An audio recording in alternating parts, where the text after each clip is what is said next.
Shrek by William Steig.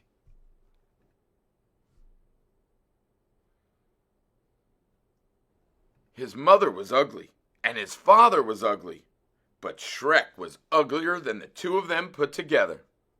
By the time he toddled, Shrek could spit flame a full 99 yards and vent smoke from either ear. With just a look, he cowed the reptiles in the swamp. Any snake dumb enough to bite him instantly got convulsions and died. One day, Shrek's parents hissed things over and decided it was about time their little darling was out in the world doing his share of damage. So they kicked him goodbye, and Shrek left the black hole in which he'd been hatched. Shrek went slogging along the road, giving off his awful fumes. It delighted him to see the flowers bend aside and the trees lean away to let him go by. In a shady copse, he came across a witch. She was busy boiling bats and turpentine and turtle juice, and as she stirred, she crooned, "This is the way I cook my bats, stir my bats, taste my bats, season my bats in the morning, stew and brew and chew my bats, diddle and fiddle and faddle my bats, early in the morning." "What a lovely stench!" Shrek cackled. The witch specialized in horrors, but one single look at Shrek made her woozy. When she recovered her senses, Shrek said, "Tell me my fortune, madam, and I'll let you have a few of my rare lice." "Splendid," crowed the witch. "Here's your fortune. Otchky, potchky, itchky, pitch. Pay attention to this witch. A donkey takes you to a knight.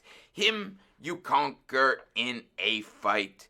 Then you wed a princess who is even uglier than you. Ha ha ha and cock-a-doodle. The magic words are apple strudel." "A princess!" Shrek cried. "I'm on my way." Soon he came upon a peasant singing and scything. "You there, varlet," said Shrek, "why so blithe?" The peasant mumbled this reply, "I'm happy scything in the rye. I never stop to wonder why. I'll hone and scythe until I die. But now I'm busy, so goodbye." "Yokel," Shrek snapped, "what have you in that pouch of yours?" "Just some cold pheasant." "Pheasant, peasant, what a pleasant present." The last thing the peasant saw before he fainted was Shrek's glare warming up his dinner. Shrek ate and moved on. Wherever Shrek went, every living creature fled. How it tickled him to be so repulsive.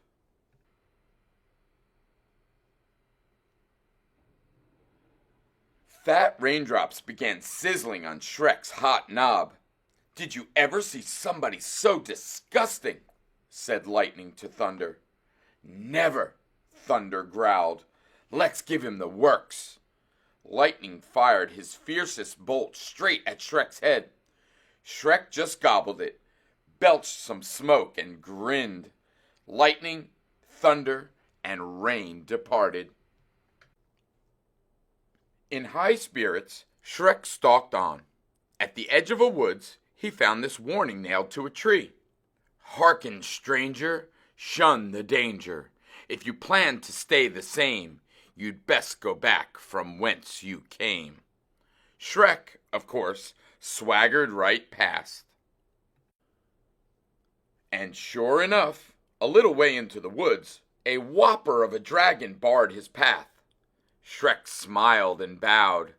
The dragon slammed him to the ground, but Shrek just lay there.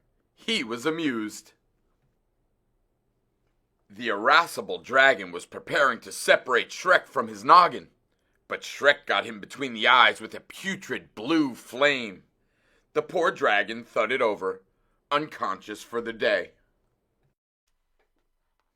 An hour later, Shrek himself was unconscious. He had fallen asleep along the way. He dreamed he was in a field of flowers where children frolicked and birds warbled. Some of the children kept hugging and kissing him, and there was nothing he could do to make them stop. He woke up in a daze, babbling like a baby. It was only a bad dream, a horrible dream.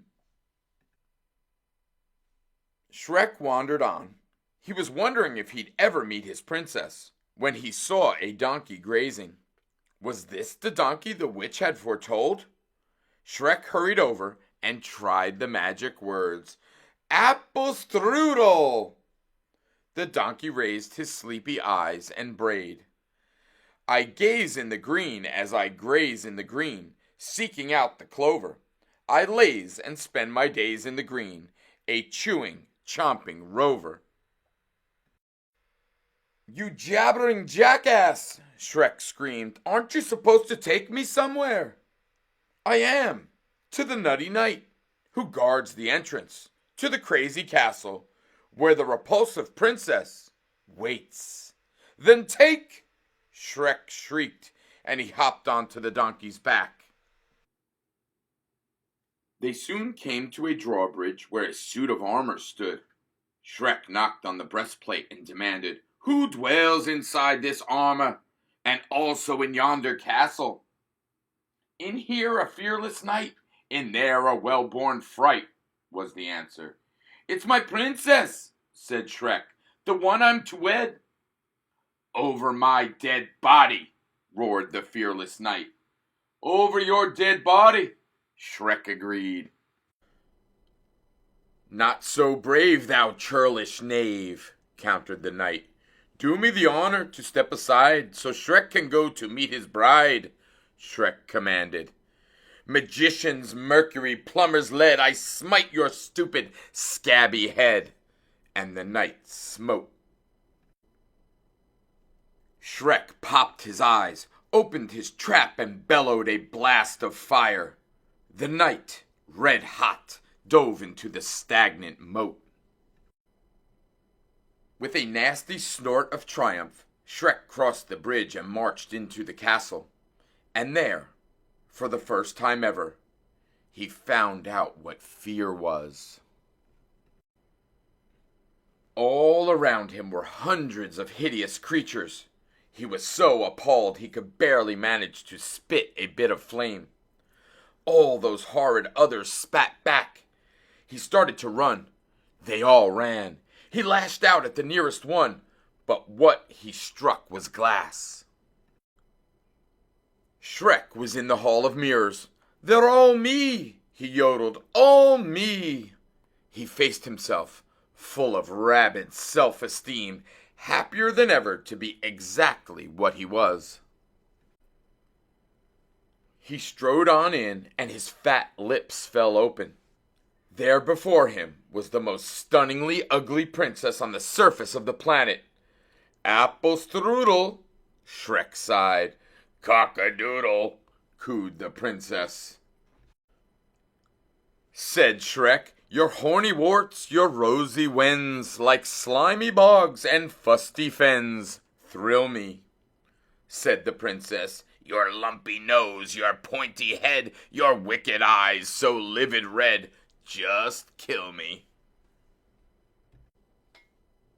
Said Shrek, O ghastly you with lips of blue, your ruddy eyes with carmine styes, enchant me. I could go on, I know you know, the reason why I love you so. You're ugly.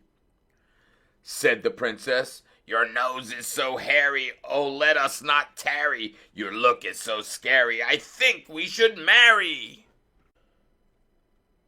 Shrek snapped at her nose. She nipped at his ear. They clawed their way into each other's arms. Like fire and smoke, these two belonged together. So they got hitched as soon as possible, and they lived horribly ever after, scaring the socks off all who fell afoul of them.